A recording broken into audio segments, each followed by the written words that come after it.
Hi, this is Denise Mathew, and welcome to the 10th and also the last episode of The Energy of Emotion. Today we'll finish exploring the emotionally defined solar plexus and discover how the emotions are expressed to the last emotional channel, the channel 3536. In our last episode, we talked about the channel 4130 as well as how the hanging gates 41 and 30 express themselves. After a long process, we have finally arrived at the last channel of the solar plexus, 3536, but as they say, last is certainly not least. With that said, let's dive in and discover a little more about the energy of emotion. So we already know that there are two collective emotional waves, the 4130 and also the 3536. And also that collective energy is bigger than tribal energy in that it's about a bigger body or organization, basically a group that comes together with common beliefs and likes. When we're talking about collective energy, we're talking about sharing on a bigger scale like a TED Talk or even organized religions. We also learned that collective waves have a slow rise up and a rapid drop, and then a slow rise up again. It's like trekking up a hill and tobogganing down to the bottom and then climbing up again. What that means is that the mood can change rapidly and then change again, and it can all happen within a day or even hours based on your own pattern. And we also saw that the collective waves, unlike the tribal waves, don't need a trigger, and instead are similar to the individual waves in that the mood rises and falls based on your own personal rhythm. There can be a discernible pattern with the collective wave or none at all. And as with all emotional wave, there's a need for clarity, which means trying to track your emotional wave and the patterns that it may or may not have is very helpful in making the bigger decisions in your life. After going from the highest part of your wave, or also the time when you feel your best, right down to the lowest part of your wave, or when you feel your most blue, you can determine if a decision feels right for you or not. This is also called your emotional authority, and I have a whole video on the authority, and if you're interested, you can check out the link below. The first thing that we can notice about the channel 3536 is that it goes directly from the solar plexus to the throat, and because of this, anyone who has the channel automatically has a motorized throat. And that means that only manifestors or manifesting generators can have this channel defined. And anytime we have a motor attached to the throat, in theory, manifesting things into reality may be quicker, because in human design, the throat is considered the manifestation center, or where dreams become reality. And ultimately that means that the more energy we get to the throat, the faster we can make things happen.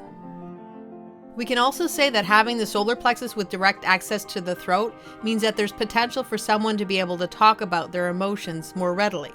Or it can give what they have to share an emotional expression, and also the potential for more power behind how they express themselves. The channel 3635 is called the channel of transitoriness.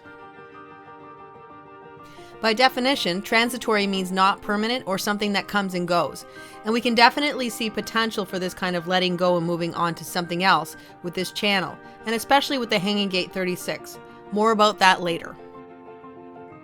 As I just mentioned before, with a motor directly to the throat, the possibility of manifesting your desires can come quicker than other configurations.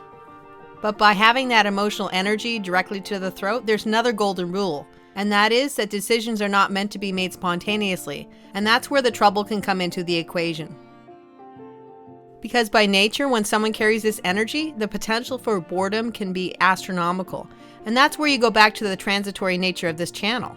Because we see that half of the people who carry the energy are manifesting generators, and their strategy is all about attaining mastery through repetition, and basically sticking with something until a new opportunity comes up, or they get one more step up on their way to mastery. And because there's inherently boredom in this channel and a need to have the next amazing experience, jumping from one thing to another without achieving any kind of mastery can be common. This can lead to someone becoming a jack or Jill of trades and a master of none. And in the case of the manifestor, there's potential for someone who carries this energy to be going around initiating new things and experiences, none of which have any staying power, because they are spontaneous and without clarity, and they potentially haven't waited long enough to know if they're correct for them or not. There's passion in this channel and an urgency to experience all that life has to offer, including jobs, relationships, places you live, and even sexual experiences. There can also be a need for constant stimulation of the senses. This is not the energy of someone who can do a job where repetition is part of the job description. When you carry this energy, you need variety. This can also be the energy of someone who's a thrill seeker or someone who does and then thinks about what they've done after. It's all about the experience of the new and all about the journey, but not necessarily the destination.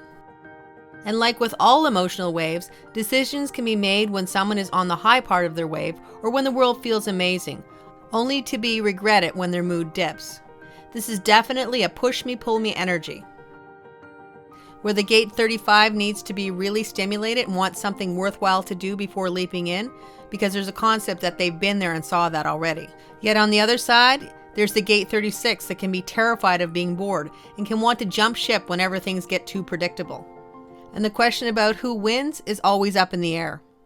People who carry this energy can be considered hyperactive or restless at the very least. Because leaping before looking can be chaotic with this energy and lead to being jaded when you realize that the hope and dream that the next new thing would magically solve all the boredom turns out to be not so true after all. This energy is not about mastery, but instead is about testing out things and seeing what might be worthwhile to master in the future. In other words, finding something that's worthy enough to stick with. While the boredom may be something that you fear, when you carry this energy, it's also the impetus that can usher in the next big thing, but only if you're waiting for emotional clarity. On the high side, this energy can be about someone who can jump into chaos and put everything in order. When people carry this energy, they can be amazing crisis managers, emergency room professionals, or even people who go in and organize spaces of extreme hoarders. By experiencing the new, people with this energy can eventually learn what's worthwhile pursuing and also what's worthwhile leaving alone. The gate 36 is also called the gate of crisis, and it's where the need for something new and exciting lives. This energy can be about a need for newness in sexual encounters and can lead to a multitude of partners, or the newness of culinary flavors, the next new course to study, or the next new job even. There can be a huge struggle and almost a fear of being bored with this energy, and a need to do anything in your power to prevent that from happening. The energy of the gate 36 can even take the form of always imagining that the grass is greener somewhere else, meaning that everybody has a better life, a better job, a better family, a better anything than you do. When someone is not waiting for clarity and jumping into every new opportunity, then there's potential for chaos. This energy can be all about changing just for change's sake. On the high side, when you carry this energy, you can have tremendous experiences in life, usually more than the average person. This can be fun and creative energy, where leaping into the new opportunities are correct and can be exhilarating and result in someone who lives life on purpose, so they can share their experiences and what they've learned with the collective.